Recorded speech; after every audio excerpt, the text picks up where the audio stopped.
All right, ladies and gentlemen, looks like we have a little bit of movement happening finally. It's been about, what is it? Almost an hour and a half following the time that was scheduled for Donald Trump to appear. As soon as I saw a movement, I went live, and we are live. Donald Trump is set to give a press conference. I believe this is Rancho Palos Verdes. Am I saying that correctly? I always have people correcting my English or how I pronounce things in my chat, but he is going to be giving his speech right now, press conference. So we're going to tune in. Before we begin, I'd like to introduce the mayor of Rancho Palos Verdes, who's been a very popular mayor. He's done a fantastic job, and he's really something very special. John Cruikshank, and he'll say a few words about 2 miles up the road. They're having some problems with slides into a thing called the Pacific Ocean, and a lot of people would like to hear about it and what the mayor's doing to get it remedied, and he'll take care of it. So, John, please.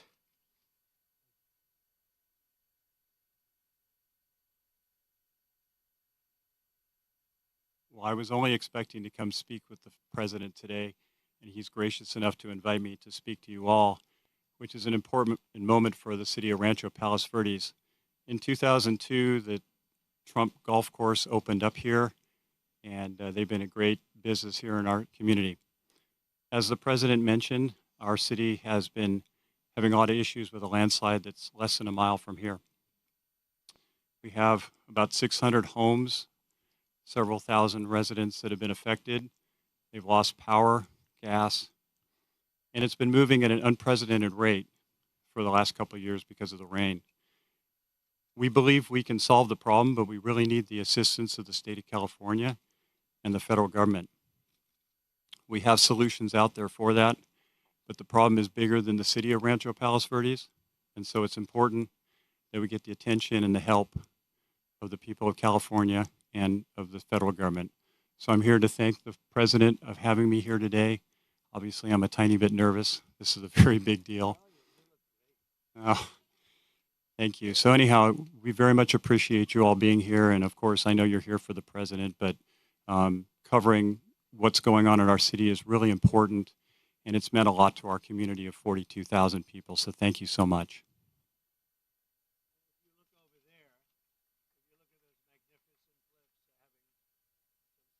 Beautiful shot.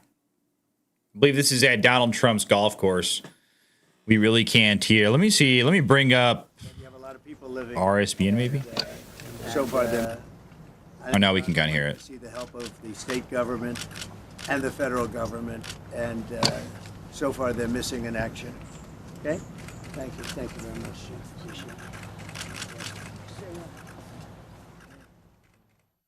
This is Trump National Los Angeles, and it's been a tremendous success for a long time. I guess Lily would be 18 or 19 years, I think, right? And I built it. And I have a little bit of a motto, but we never have to advertise because it's always loaded up with golfers, very good golfers. It's a world championship course. It fronts on the Pacific Ocean, as you can see. It actually fronts, very few courses front on the Pacific Ocean. There's Pebble Beach and there's some others, but I always say I have the ocean, Pebble Beach has the bay. The ocean's better than the bay. And this course is one of the best courses anywhere in the world, and it's done really well, and we've had a lot of fun with it, so it's been great. It's a major property, as you can imagine. We do also lots of weddings and lots of events, and in the ballroom right behind you. And people get married literally on a nightly basis looking over the Pacific Ocean. Before we begin, I want to express my support for all of the families affected by the landslides in Rancho Palos Verdes. The slides are something can be taken care of. This area is very solid. But you go down a couple of miles down, you'll see something that's pretty amazing. The mountain is moving, and it can be stopped. But they need some help from the government, so I hope they get the help, and I'm sure John will have the help. And I want to thank the mayor for the great job he's doing. I tell that to the people, what a great job he's doing. I just met with the mayor and especially want to salute all of the public safety and emergency personnel who are working down the road, as well as the utility workers who are fighting to restore service to local residents. It's another thing when you live along the coast. Sometimes that happens. It's a little bit more difficult, but when they fix it, there's nothing like it. There really is nothing like it. I'm here today in California with a very simple message for the American people. We cannot allow Comrade Kamala Harris and the communist left to do to America what they did to California. The state of California is a mess with people leaving, and nothing's going to stop them. They're going to other states. Some are going to other countries. But what they've done, Gavin Newsom and Kamala, I'd almost say Kamala more so, she destroyed San Francisco and she destroyed the state.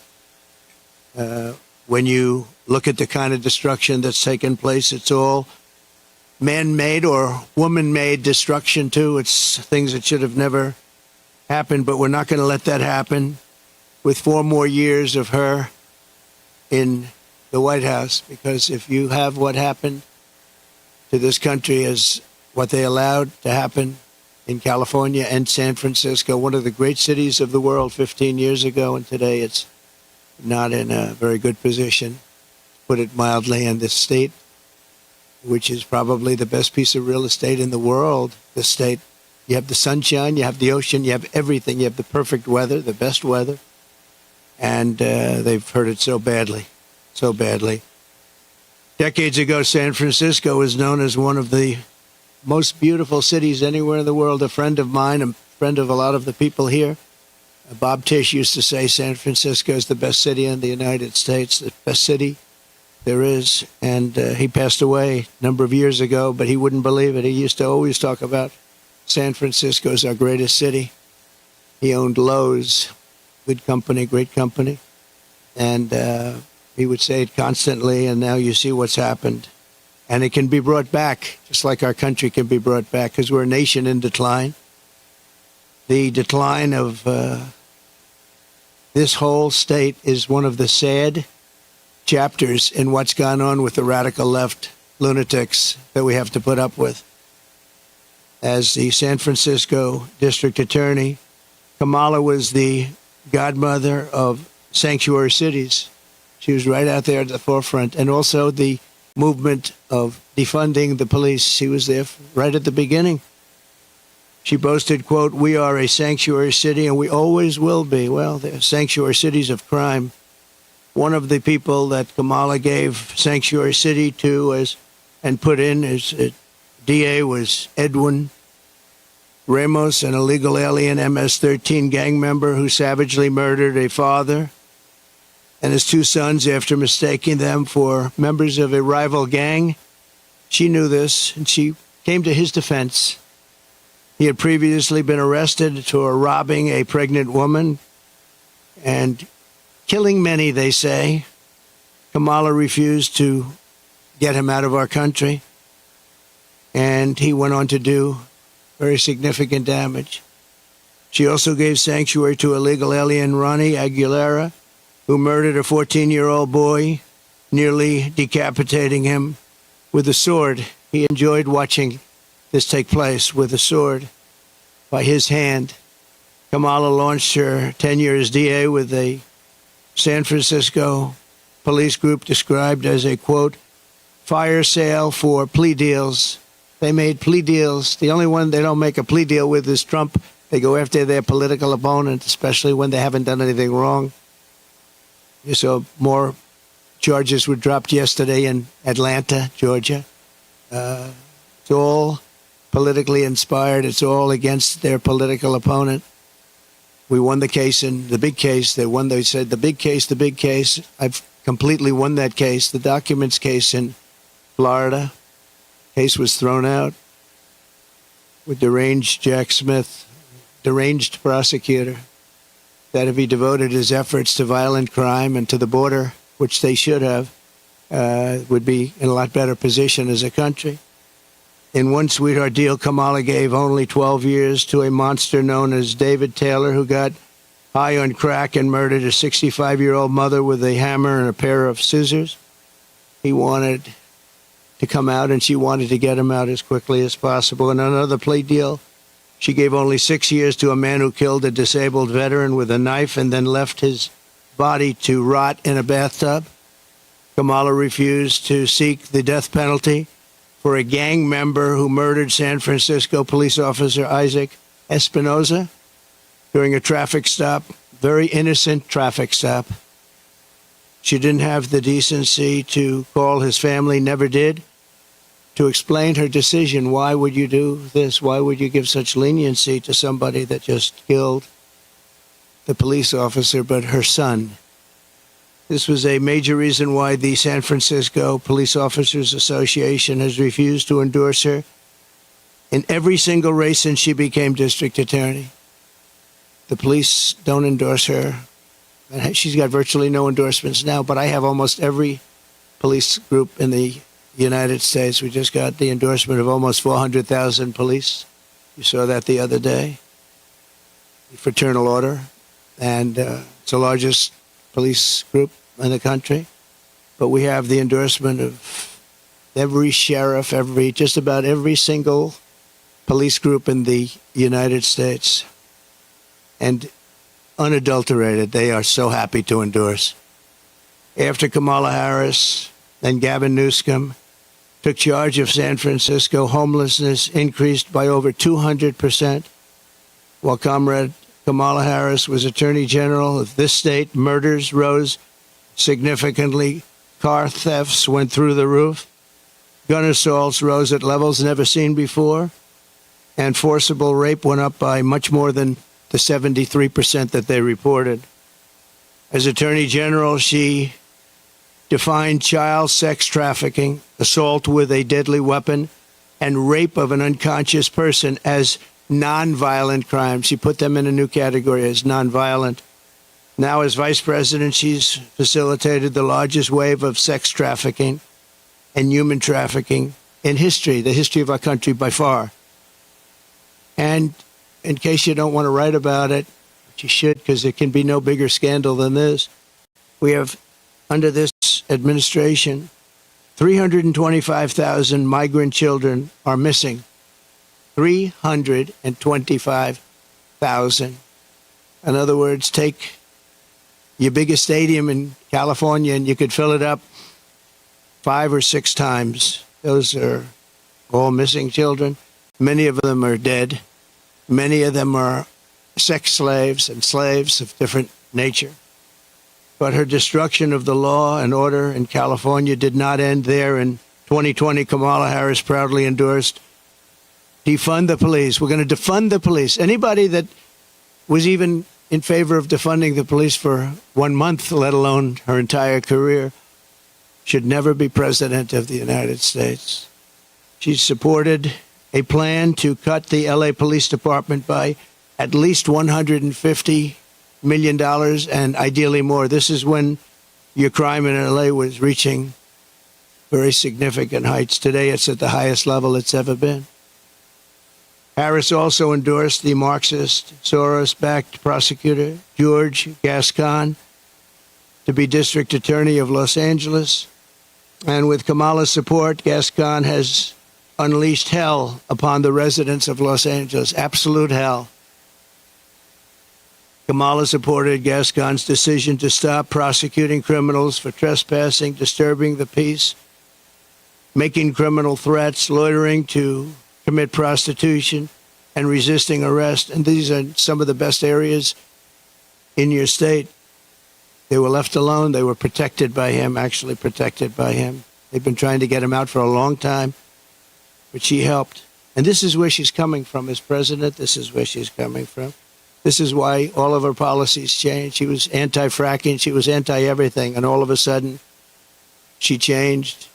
Even the first question she was given at the debate gave one of the dumbest answers. They were asking about pricing and would you be better off today or 4 years ago? Prices have gone up at numbers that nobody's ever seen before. And just the concept of being better off, she didn't give the answer. She talked about when she grew up, nobody knew what the hell she was talking about. And based on the polls, it didn't work because Rasmussen, as you probably saw, just came out and they just lifted me up by 6 points for president, which is one of the biggest increases they've ever had in one little short period of time of a couple of days. Up 6 points. And I thought the debate was great. I thought I did very well, but I was fighting three people. I was fighting the crazy left radical lunatics at ABC, I think considered the worst, by me, considered the worst broadcaster out there. George Slobodanopoulos, that whole group, they're bad. And I lost a lot of respect for David Muir. He came at me with things, and we'll go over it in a second, but I was right about the crime stats going way up.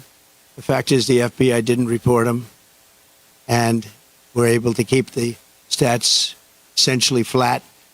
But the new numbers came in. I guess somebody in government likes me because the new numbers were just released, and you'll see the kind of numbers that we're talking about went not only up, but up at record levels like nobody's seen before when everything was included.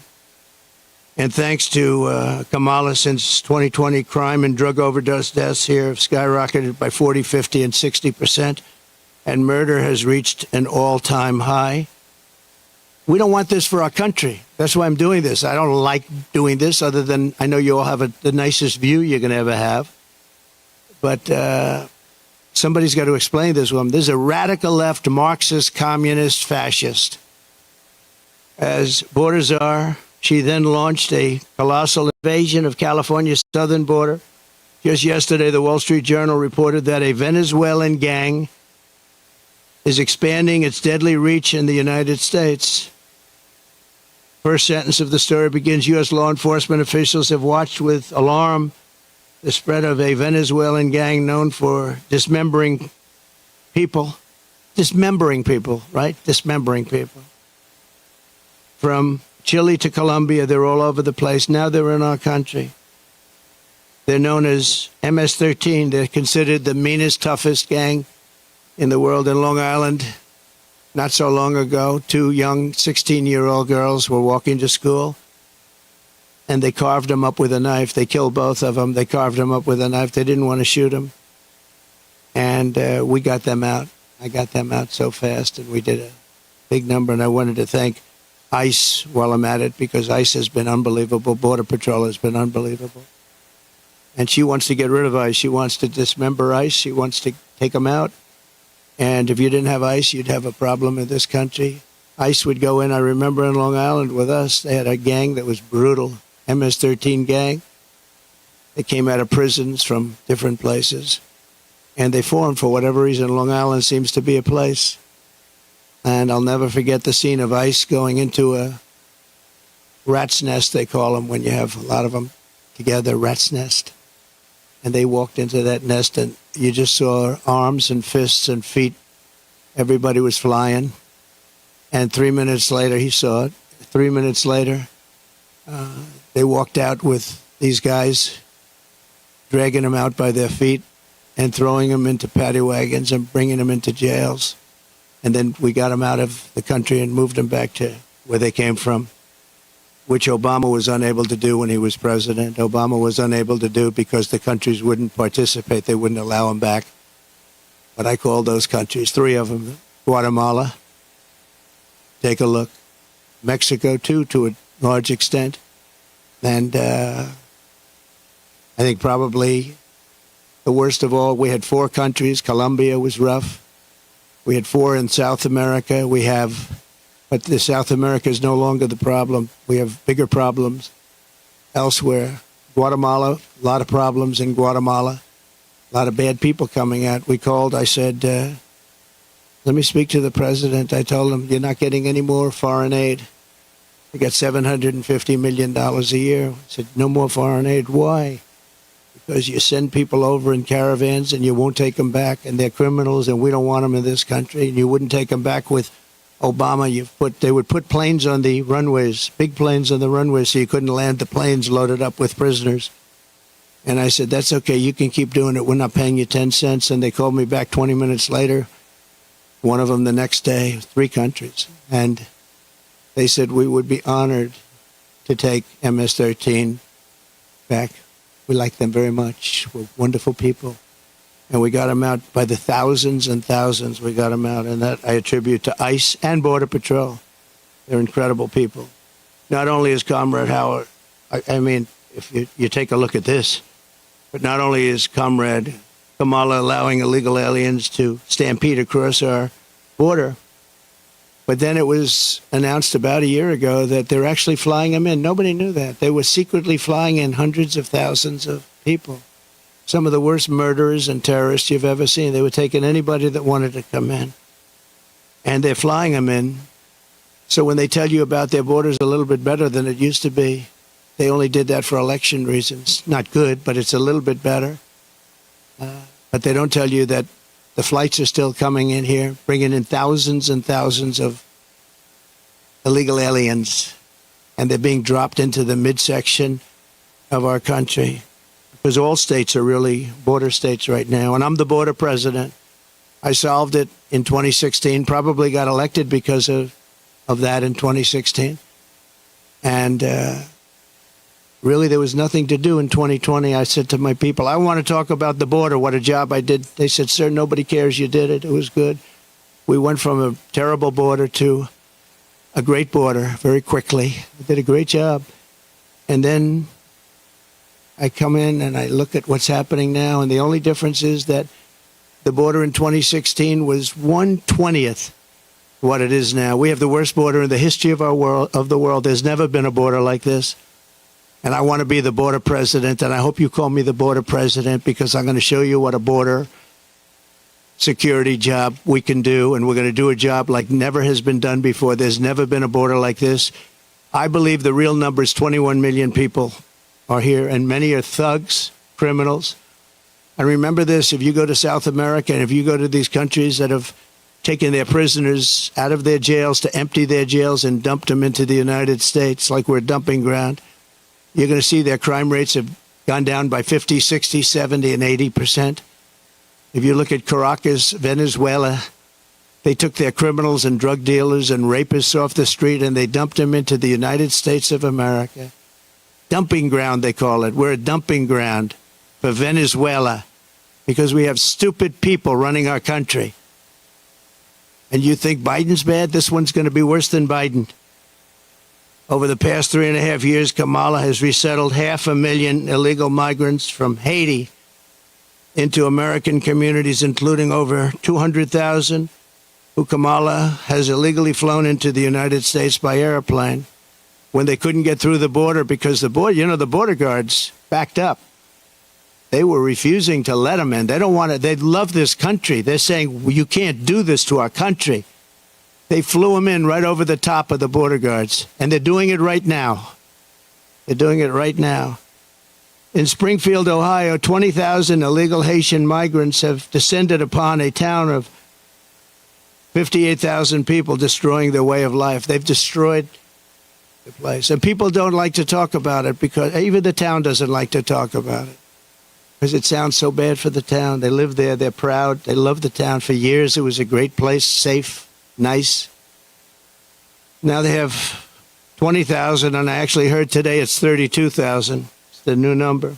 Illegal aliens are now coming in from all over the world, from prisons, jails, mental institutions. They're coming in at levels that we've never seen before. We cannot let this happen to our country.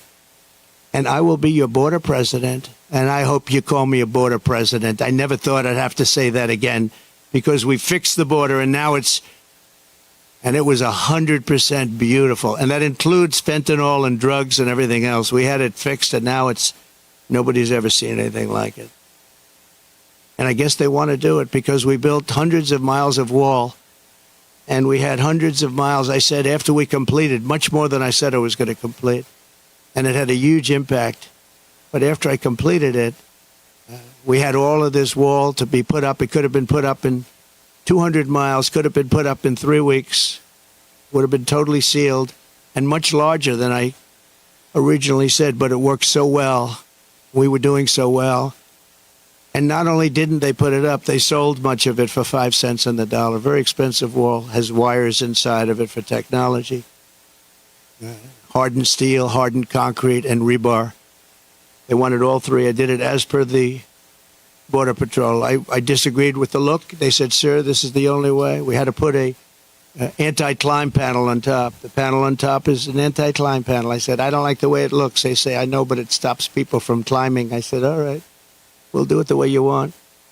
A president has a duty to keep you safe. Kamala will turn America into a poor, violent, third world refugee camp. It already sort of is.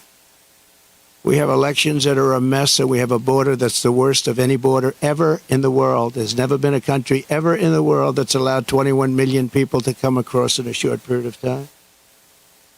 And children and the children of American citizens are at the mercy of barbaric criminals. You take a look at what's happening in Colorado. The governor's afraid to even talk about it. The governor is a Democrat. Colorado, I hope you're going to vote for Trump because you're being stampeded by your own politicians. The governor can't talk about it because he can't go against the policies of these lunatics that want all these people to come into our country without knowing who they are. We don't even know where they come from. As of last week, I was told by Tom Homan, we had 168 countries represented over the last 12 months. In other words, people came in illegally from 168 different countries. Most people don't know there's that many countries. There's more than that in the world. We'll know them all pretty soon, I'm sure. In breaking news yesterday, the premier statistical agency at the Justice Department, you remember where David Muir tried to correct me when I said that crime is rampant like never before. He said, oh, no. He said, crime is going down. I said, where are you coming from? And, you know, you wouldn't have to need a Bureau of Justice statistics to know that crime is worse than it's ever been. And I guess they probably watched the debate and they heard this foolish man, this foolish fool make that statement to me that, no, crime is coming down. The FBI said it was coming down. The FBI defrauded everybody. Because what they did is they used statistics not including some of the worst areas and some of the worst cities. So the real numbers are from the Bureau of Justice Statistics, and they just released it. So I think they probably like me because they wanted to defend me from people that are not smart, from a guy who has good hair but not as good as it was 5 years ago, to be honest. And they just released brand new numbers just out last night, late. Trump. Since 2020, I love it. This guy, David Muir, was correcting me, the FBI. Now, the FBI defrauded, just like they defrauded on the jobs, 118,000 jobs that didn't exist. The FBI, in this case, defrauded. So violent crime, just out, nationwide is up 40%. Rape is up 42%. Car theft is up 42%. Aggravated assaults are up 55%. And violent attacks on strangers are up much more than 61%. So those are your numbers. See, those are the numbers. Now, I think he corrected me 11 times. Of the 11 times, I don't think he had the right to correct me at all. Didn't correct her once. Like on Project 2025, I have no idea about. It had nothing to do with me. He didn't correct her. He knew that. Charlottesville, nothing was done wrong. All you had to do is read my statement one more sentence, and you would have seen that. Sean Hannity, Laura Ingraham, Jesse, all of them. Greg Gutfeld, they all took that and they corrected it many times. But they keep coming with the same lies. I'm going to save Social Security. And I'm going to make it good, and we're not going to raise the age, just as I did for 4 years when many Democrats wanted me to do something about it. And she'll go around saying, oh, Trump is going to do bad things to Social Security. No, she's going to do, because she's putting these illegal immigrants onto Social Security, onto Medicare, and she's going to destroy those programs, and the people are going to have to pay. But I'm going to save them. But David Muir said exactly, I quote, President Trump, as you know, this is after I made the statement that crime is at record numbers. President Trump, as you know, the FBI says overall violent crime is coming down in this country. Now, anybody that says it's coming down, when you look at all of the migrant crime and all of the other crime, And this doesn't even include most of the migrant crime. So it's up 55, 65, 75, and 85. In one case, one category is up 89%. And these numbers have just been released by the government. I appreciate the person that released them. I think he came to my defense, actually. But the people understand it. In fact, he was wrong. The FBI totally fudged the numbers. And I really believe it's actually a fraud what the FBI did. It's a fraud. And it was a fraud when the administration, I call it the Kamala, because I don't even know who our president is anymore. Where is this guy? They took it away. This was an overthrow of the president of the United States. This was a coup. You got 14, think of it. You got 14 million votes. You got no votes. She was the first one that lost, and now I'm running against her. They went in. I was 19 points up in the poll. I saw their poll. They went up after the debate with Biden. I have debates with everybody. But the first debate, we had two debates. We didn't have one. First, I had Biden, and he was 19 to 21 down. And they went, that's when they went, and they said, you can't win, you're going to get out. And he said, no, I'm not going to get out, which was his right to say. They said, well, if you don't get out, we're going to execute the 25th Amendment. And he said, like I said, I'm going to get out. And he hates her beyond I think he hates her probably almost as much as he hates me. I think he still hates me a little bit more. But he hates her. He hates her. He hates what she did. And I don't know. You wore a Trump hat. Well, that's not democracy. He had 14 million votes. She had none. And she was the first one out of the 22 people or so that ran as a Democrat. She never made it to Iowa, first state.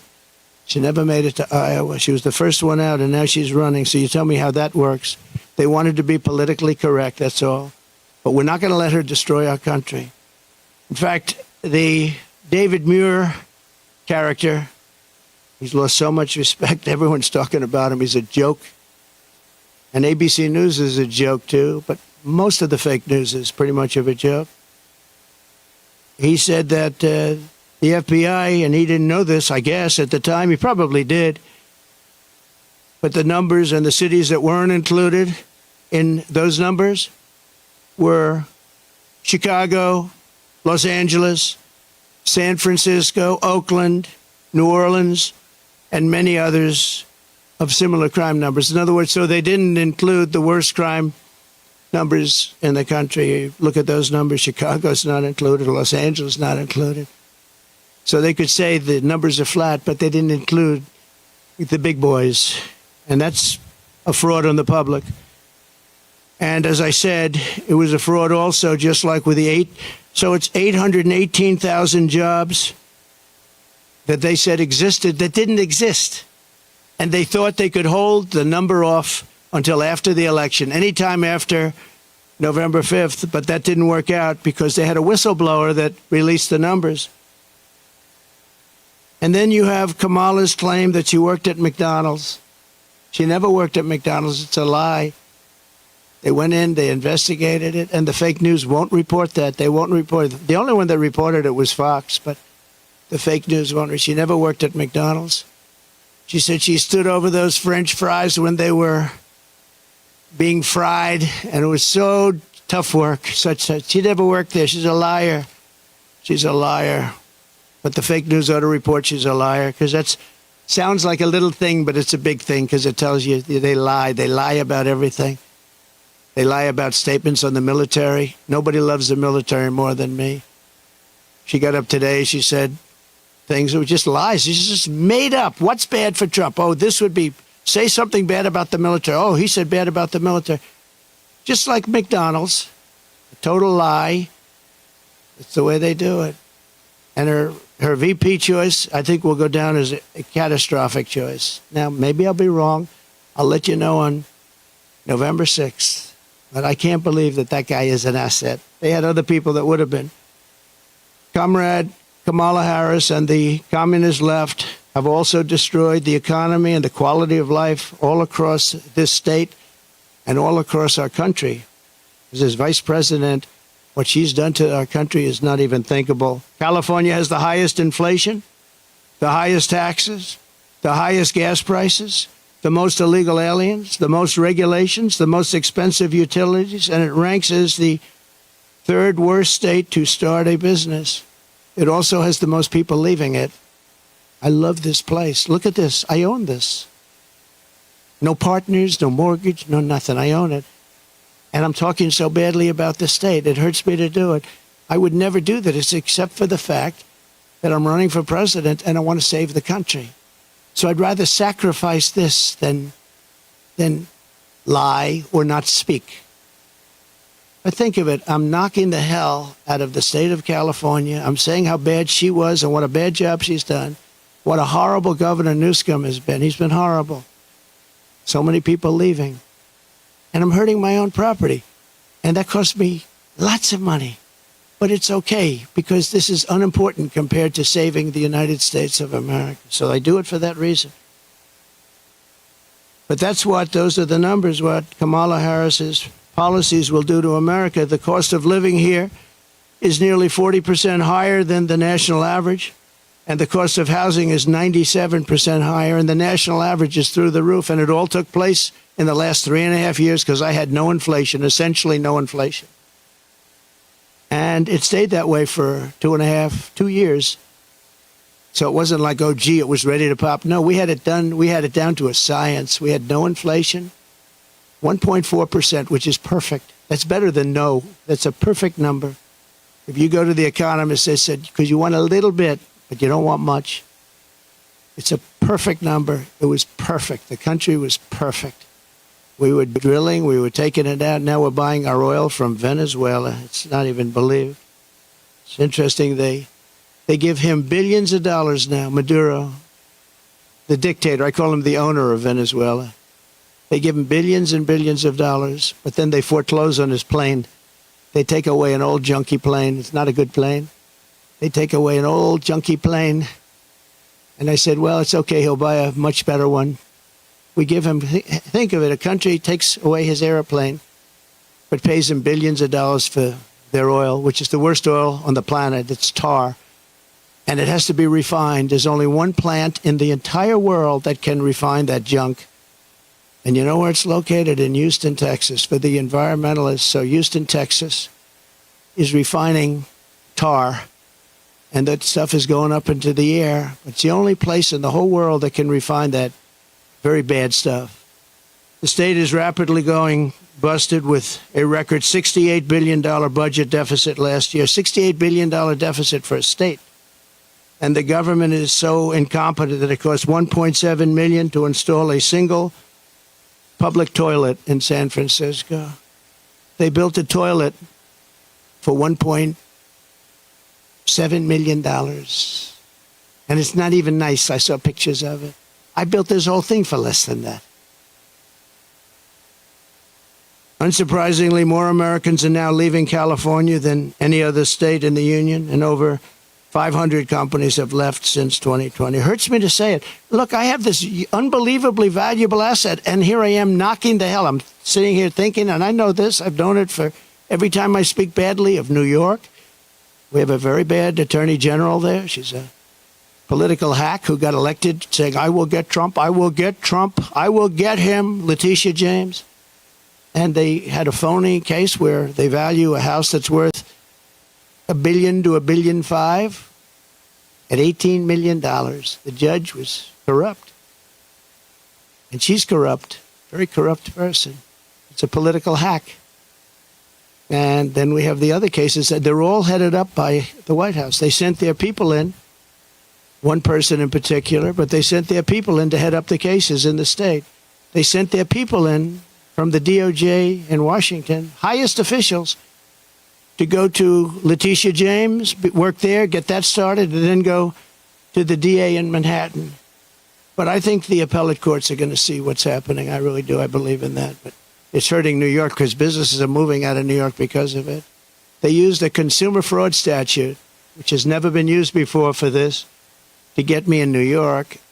And I had no jury. You can't have a jury. You're not entitled to a jury. Nobody's ever seen anything like it.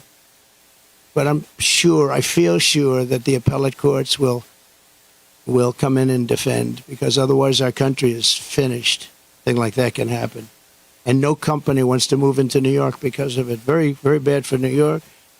In the face of this crisis, the Kamala Harris, Democrats in Sacramento. They're in Sacramento and all over the place. Just passed a bill that I think the governor's rejecting. I hope he rejects, but I think he was given a lot of pressure. $150,000 home loans for only illegal aliens.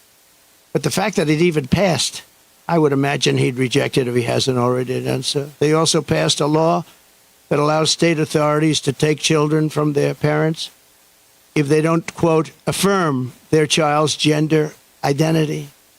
When Kamala Harris said they don't, quote, affirm their child's gender identity. When Kamala Harris said the values that she has have never changed, I really think that was probably the only true statement that she made. They've stayed true, and you look at what they are. They're the same as what they were 5 years ago, 10 years ago. They want to confiscate your guns. They want to take your guns away. They're going to take your guns away if I'm not elected. Anybody that owns a gun, if you vote for them, you're crazy. Any Jewish person that votes for Kamala is crazy. She wouldn't go to see the Prime Minister of Israel in Congress. Think of that, because she had a sorority party, which she considered to be more important. It's a big deal when a Prime Minister comes to Congress and speaks, and she doesn't want to go because she's at a sorority party. But that wasn't really the reason. The real reason is that she hates Israel. And I say that Israel will not exist in 2 years from now if she's elected president. And she'll be very happy if that happened. Israel will not mark me down. You know, they have a hat, and I didn't put it. They say, you know, Trump was right about everything. I've been right about everything. So I end on that, and I just want to say that I'm going to hopefully be elected. Polls have gone way up since the debate. I'm going to be reelected and come in for a second time. We did, as I said, much better the second time than we did the first, but some bad things happened. But we're doing it now, and more importantly, I'm looking to the future. We're going to make our country bigger, better, greater than ever before. We're going to turn it around. We're going to get rid of the criminals that have been allowed to come into our country and prey upon our citizens, their children. We're going to get them out. And it's an honor that you're here. If you'd like to take some questions. Two No? questions. On the debate, first of all, I know you've said that you will not do another debate. Some of your own Republican allies have come out and said that you missed the mark, that you missed No, excuse me. Most of my Republican allies had said I was great in the debate. You're just like, you know, a lot of other people at Fox. Well, why don't you say most 94% of the Republicans said I did phenomenally in the debate. Some said that I could have been tougher.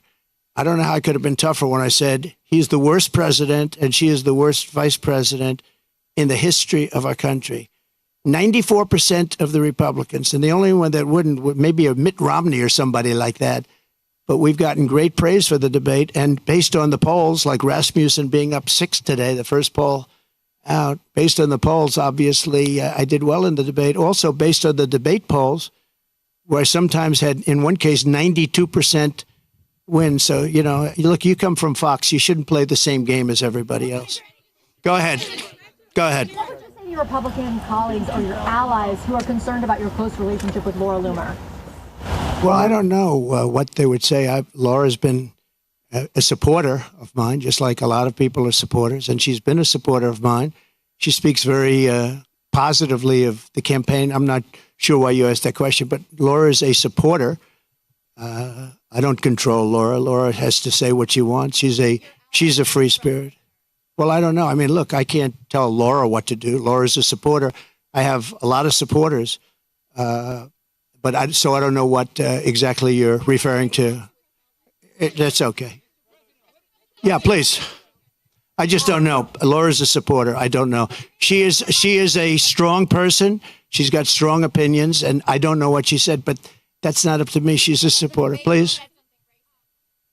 Traveling with you on your plane. Okay, a lot of people do. It's a very big plane. With you. She made racist remarks about your opponent. She also espoused conspiracy theories about 9/11. Do you disavow those remarks? Well, I have to see what the remarks are. You're telling me for the first time we're here discussing the destruction of San Francisco and California by a person that's running for president. So I don't even know what you're talking about. I do know that She may have said something based on what you're telling me, but I don't know what she said. But I'll go take a look and I'll put out a statement later on. But I really don't know. Please. President, Springfield, Ohio is experiencing a migrant crisis. Will you Yes. use an event there to show the media what's actually happening, maybe a town hall? Well, we could, and maybe we'll do that. Where are you from? That's good. Very good. They're doing a very good job. Yeah, that's very good. No, I will, maybe Springfield, maybe Aurora, maybe both. We'll go there. I can say this, we will do large deportations from Springfield, Ohio. Large deportations. We're going to get these people out. We're bringing them back to Venezuela. You know, he told Biden he's not accepting anybody back. They moved all their criminals. Not all of them, but the rest are moving in now. They emptied their jails in Venezuela, emptied their criminals, emptied the nests. They call them nests of bad people. They're all now in the United States, and they're now taking over cities. It's like an invasion from within. And we're going to have the largest deportation in the history of our country. And we're going to start with Springfield and Aurora. Okay? The mayor of Springfield, Ohio, the police chief, the Republican governor of Ohio have all debunked this story about people leaving pets. And now there are bomb threats at schools and kids being evacuated. Why do you still spread this? No. Get out of The real here. threat is what's happening at our border. Because you have thousands of people being killed by outta illegal here. migrants coming in. Fake news. And also dying. You have women dying as they come up. They're coming up in large groups. We call it a caravan. I think I came up with that name, but it's really what Corporate it is. press is 10,000, just absolute 15,000, trash. 20,000 people. And you have large numbers It's of just women so being sickening killed to in those watch. caravans coming up to this country.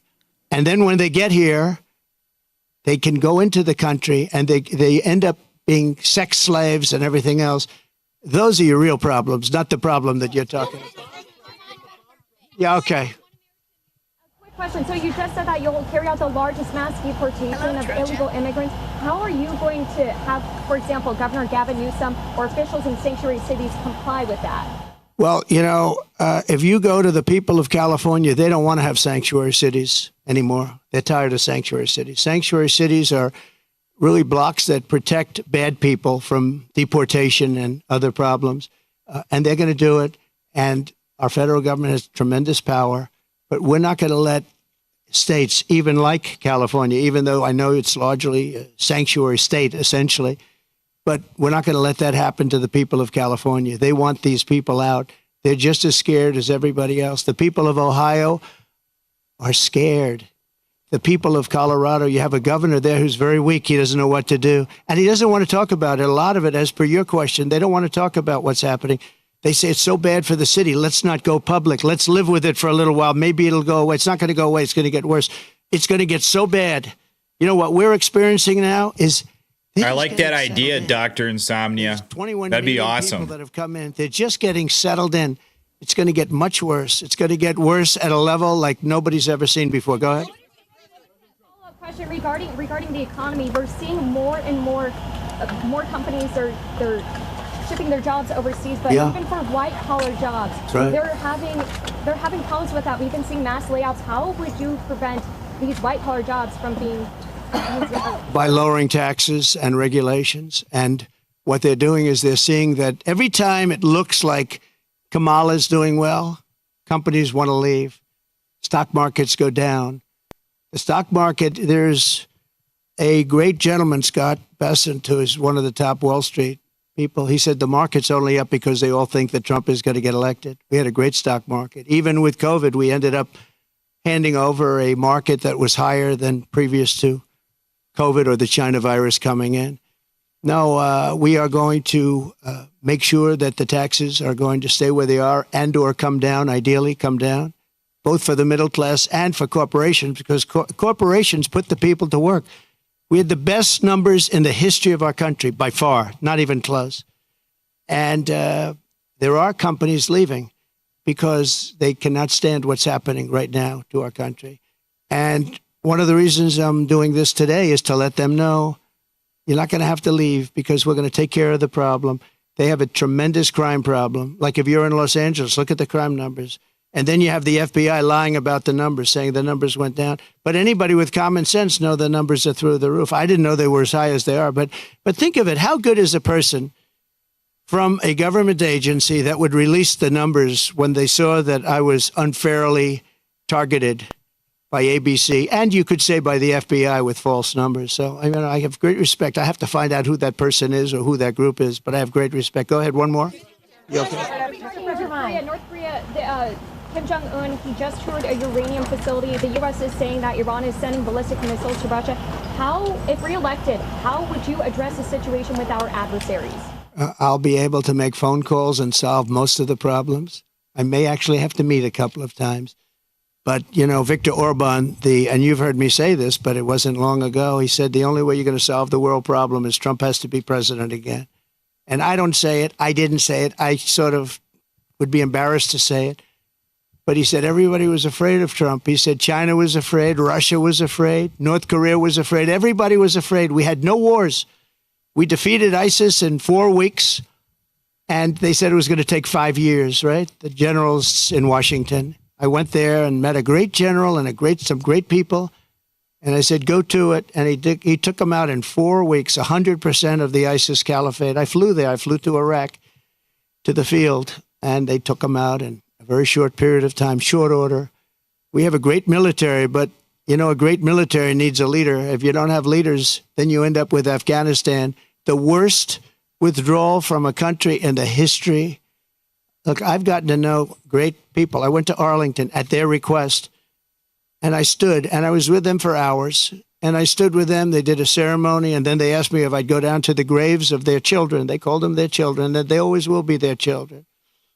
And there were tears all over, as there should be. And they said, sir, could you take pictures with me by the grave of my son, in one case, a daughter? And I said, I'd love to. And I took pictures with them for a while, and then I left, and that was it. And I got home, and I got a call from the people in the campaign. Sir, the Biden people are saying that you did this for publicity. If people knew how hard it was to get there, because I was coming from a location that was very far away, and yet they were having the ceremony, and I really felt, you know, I had them up to Bedminster, most of the family members, and I got to know them. They're great people. Their sons and daughter, just as though Kamala shot them with a pistol in her hand or his hand, they were killed by Biden and Kamala. They were killed. They should have never left from that airfield. They should have left for Bagram. We should have never given up Bagram. Bagram now is controlled by China. The reason we shouldn't have given it up was not because of Afghanistan. The reason we shouldn't have given it up, 1 hour away from where China makes its nuclear weapons, and I wasn't giving it up. We were getting out quickly and effectively. I'm the one that got the numbers down to less than 5,000 soldiers. But I would have never left unless they fulfilled their obligations under an agreement. I had a wonderful agreement, but the agreement said you have to do this, this, this. They didn't do 3 of the first 5 things, so therefore they would have done it. Abdul was the leader, and he wouldn't have done it, and he would have never done that to us. And just in finishing up with that, and I appreciate the question, actually, but in finishing up with that, for 18 months, spoke to Abdul over the phone. For 18 months, not one American soldier was shot or killed. Not one American soldier was even shot at. Abdul understood. Don't do it. I said, don't do it, Abdul. Don't do it. And for 18 months, not one soldier was even shot at. And that's the way it's supposed to be, right? And then they had that horrible situation with the 13 dead, leaving billions of dollars of equipment behind. And leaving a lot of Americans behind, a lot of Americans. And you know what else? Leaving a lot of soldiers badly wounded. Nobody ever talks about them, but I do. All right, let's talk about California. You are claiming that we need to do major changes in this state. If you're president, what's the biggest policy difference for the people of California? And what would the nature of your relationship be with the leaders of California who you're calling scum? How do you get that? Well, I would have a great relationship with them. And what you have to do is start all over again. You cannot have these policies of high taxation. You can't have these policies of politics where you go after your politicians. You have to have an honest voting system because, you know, you don't have an honest voting system. They send out millions and millions of ballots. They go all over the place. Some people get 2, 3, 4, 5. You have a very dishonest system over here. If I ran with an honest vote counter in California, I would win California. But the votes are not counted honestly. It's a very dishonest system that you have in California. And I'd make it business friendly. Right now, it's business unfriendly. Look, Elon Musk is a friend of mine. He endorsed me very powerfully. He endorses me every time he speaks. He really wants to see us win because he knows we can do a great job and turn it around. He left California. I said to him, Elon, did anybody ever call you? It's a big company. He moved to Texas. A lot of people moving to Texas. Great state. Excellent governor, an excellent lieutenant governor. Great people. They love entrepreneurs. They love the people that live there. They want to keep their taxes low. Taxes are way too high here. But I said to Elon, so you have a big company and you're moving it to Texas from California. Did anybody call you, like the governor, to try and get you to stay? No. Did anybody see you, write a letter, do anything to try and keep you to stay? You have thousands of jobs. He said, nobody ever called. There'd be so many things you could do. This would be the easiest place to turn around if they knew what to do. Look at it. I mean, look at the weather. We're standing out here on the Pacific Ocean in the most beautiful weather. A lot of states don't have weather like this. They don't have Pacific Oceans. So it's many things you could do, but you start with lowering taxes and making it friendly. But think of it, Elon Musk, a great guy, brilliant guy, big company, lots of jobs, leaving. Nobody even calls him to try and get him to stay. I would have been on him. I would have said, let's have lunch, let's have dinner, and then let's have breakfast the following morning, right? I would have tried to talk him out of it. Yeah, go ahead, please. What value do you feel that Laura Loomer brings to you? And has nobody told you about the conspiracy theories that she is promoting? No, I don't know that much about it. No, I don't. I know she's a big fan of the campaign, but I really don't know. I would say that, well, she brings a spirit to us that a lot of people have. We have very spirited people. And in all fairness to her, she hates seeing what's happened to the country, I guess. I mean, she hates seeing what's happened to the country. So do I. It's very sad. It's very sad when I have to stand out here on my property and say how bad California is. Did you have another one? Mr. President, getting back to some questions that matter to the people of California. There are a lot of folks here who feel like they are forgotten men and women. The state government doesn't seem to care, but you are coordinating with the local mayor. What can you do to help this community either now or when you get elected? Well, we're going to help them, and I told John, the local mayor, but I told John we're going to help him with his slide problem. You know, there are ways of fixing that. We discussed it. He knows better than anybody. And he needs help from the federal government. He needs help from the state government. And it's a very wealthy area. But you also have people living here that are elderly and have fixed incomes and have houses that are going to be, you know, shoved into the Pacific Ocean if something's not done. And he wants it taken care of. He's a great mayor. He wants it taken care of. He wants nothing for himself. He just wants to help these people. And John, I think you said you have about 600 houses on the site that's sliding. And he'd like to be able to save those houses for people, that some of which will never be able to have a house again. You know, it's pretty sad. Media shares are down about 75% from their peak in March. Your lockdown provision ends soon. Will you sell your shares? No, I'm not selling. No, I love it. I mean, I use it as a method of getting out my word. You know, when it opened, it went way high, but then the SEC gave us nothing but problems. We had to go through a long process with the SEC. But people think that I'm leaving. That's why they're down, because if I leave, you know, it's different if I leave. But I'm not leaving. I love it. I think it's great. Mechanically, it works the best. And again, I'm friendly with Elon, and Elon would love me to come over to X, but I just, you know, I have close to 100 million people on X. I had 230 million people on X, and then they shut me down, and I said, I'm not going to let that happen again. You know that. I had hundreds of millions of people on X and Facebook and Instagram, I think more than anybody. Zuckerberg told me at the White House, he said, congratulations, you're number one on Facebook. This is a number of years ago. And then all of a sudden I went from being number one to having no voice. And after about 2 or 3 weeks, because I have a lot to say, I put out old-fashioned press statements, like a press statement. And they got really successful, and they did very well. And then we built this platform. And the reason I built it is because I don't want to have my voice shut down. But a lot of people think that I'll sell my shares. You know, they're worth billions of dollars. But I don't want to sell my shares. I'm not going to sell my shares. I don't need money. And it is for me, it's a great voice. It's a great voice. And it's a voice, it works so well.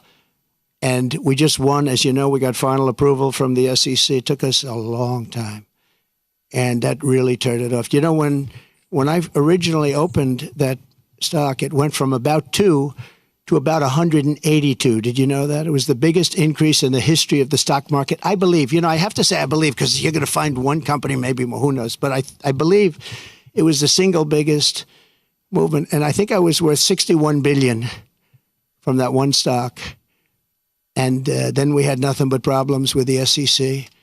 And it gets whittled down, down, down. But I didn't do it for the money. I did it because I really wanted to have a strong voice. And it's a great voice for me. And as long as my voice is on there, it's going to always be good. But a lot of people think the reason it's down is that a lot of people think I'm going to sell. And if I sell, it wouldn't be the same. I could understand that. But I have absolutely no intention of selling. Okay? Talking about this community of Palos Verdes, you talked about California. We have fires raging to the east. Just I agree. I agree. What will you do to help people in this state whose homes are being damaged again and again, or are falling, off of these cliffs right behind us, or burned down, or for the people across the country whose homes are jeopardized by natural disaster? This is my favorite question of the day. You're asking me what would I do for. Let's talk California first. Is that okay? Do you mind? So, I was riding with Devin Nunes and some congressmen 4 years ago. I was riding up north in California, and I looked at these fields that were massive. I was telling John, right? It's my favorite question. I love that somebody would ask me this question, and I never told you to do it, right? Who are you with? Good. Spectrum. It's good. New, hot, right? It's hot. It's doing well, but that's because you asked Spectrum. So what happened? It's my internet provider. Why I look at this field, and it's massive, and in the middle of the field is a little spot of the most green, plush land you've ever seen. I said, and then I'd see another one, these little plots, like 1 and 2 acres, and you'd have 1,000 acres that's barren and dead and dark. And I said, what's the problem here? What is that green acreage? The soil is unbelievably fertile, but they have no water. I said, so do you have a drought? No, we don't have a drought. We have the water is cut off upstate, up in the north. You know that?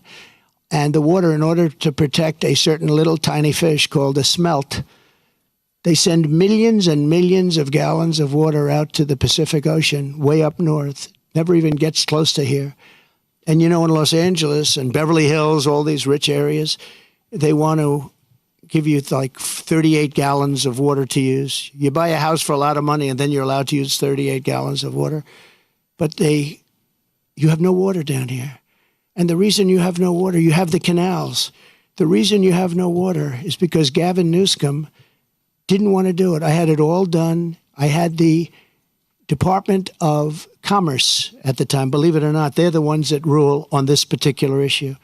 So you have millions of gallons of water pouring down from the north with the snow caps in Canada and all pouring down.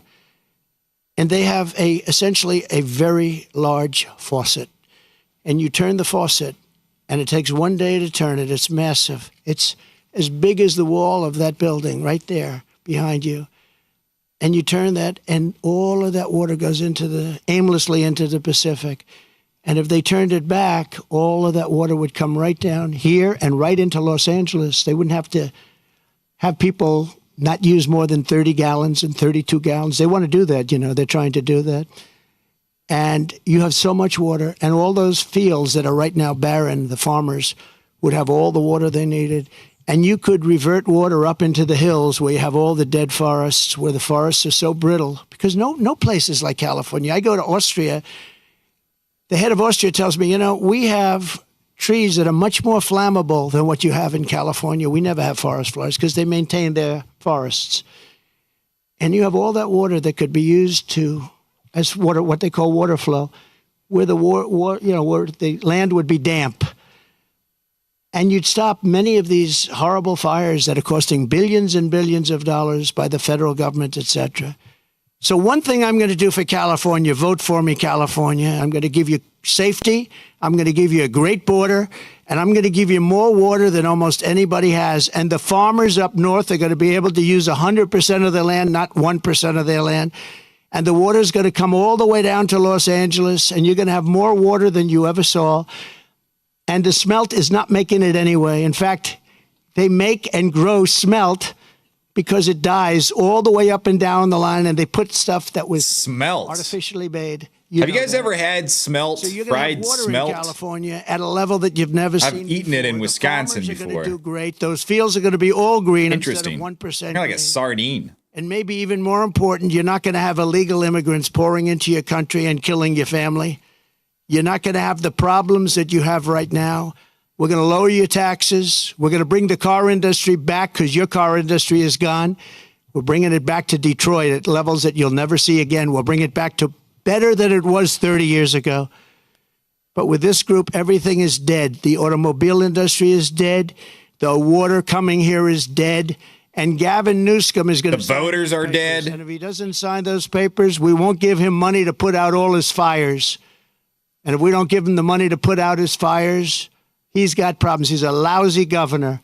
And he treated me very nicely, and I treated him very nicely when I was president. But he's done a lousy job. But there's a case. I said, Gavin, will you sign? It took him like a month and a half or 2 months, and then he decided for political reasons. And then we got hit with COVID, and we had to solve another problem. But you're going to have so much money, Mr. Mayor. You're going to have so much money from economic activity and growth. And you're going to have water like you never thought. Now, in your case, maybe you don't want so much water. But we'll bypass your beautiful area. But we have tremendous amounts, millions of gallons of water that's shoved right into the Pacific Ocean where it doesn't make a dent. And all of that water is going to take care of California. And nobody can make a bigger promise than that. You're not going to have to do desalinization plants, which a lot of people want to do. Very expensive to do, but it's better than the alternative of no water. So California, vote for Trump. And you're going to have water, and you're going to have growth, and you're going to have prosperity. And all those people that are leaving are going to really come back. Thank you very much. Thank you. Let's go. There's Donald Trump in. Garvey, why not? Why have you not endorsed? Will you endorse Steve Garvey? Steve Garvey. So there you go. That's what we have, guys. Donald Trump in Los Angeles, California. Yes, talking about smelt, talking about Laura Loomer. Yeah, there's a big controversy going on with Laura Loomer right now. I think it has something to do with Laura Loomer tweeting something about the White House and Curry if Kamala Harris were to get elected. Apparently that's a racist statement. That's what constitutes as a racist statement now. And I'm actually, believe it or not, I'm friends with Laura Loomer. I met her in Georgia when Donald Trump was arrested. I flew to Georgia. I have a sister that lives out there. I went to the Fulton County Jail. There was a lot of people there. And I met Laura Loomer. Great lady. If you had an honest election, he'd win. But you don't have an honest election. And you have one of the sleaziest politicians in history. Crooked Adam Schiff. He's one of the most We got a hot mic. human beings. And to think he's going to be a senator, that's why you need me as president. Okay. The mic just went not hot. So we had a hot mic for just a second. But no, Laura Loomer, I mean, nice girl. I don't know what's going on here, guys. Okay. Let's there we go. Nice girl Laura Loomer is a big friend of hers. I actually, when I heard the media attacking Trump over her, I shot her a text message because I haven't actually talked to her in like 3 or 4 weeks. So hope she's doing well over there. But ladies and gentlemen, before we get off of here, I want to play for you as we go about our day. My new favorite song, I think. This is Donald Trump during the debate. They are eating the dogs and eating the cats. Remix version. Listen to this. Springfield, they're eating the dogs. This dog is very concerned. They're eating the cats. They're eating the pets of the people that live there. He was like, how? No, I am the goodest boy. Do not eat me. Don't eat me. But ladies and gentlemen, thank you for watching. We'll see you tomorrow morning, 9 a.m. on the next one. Have a great day. God bless.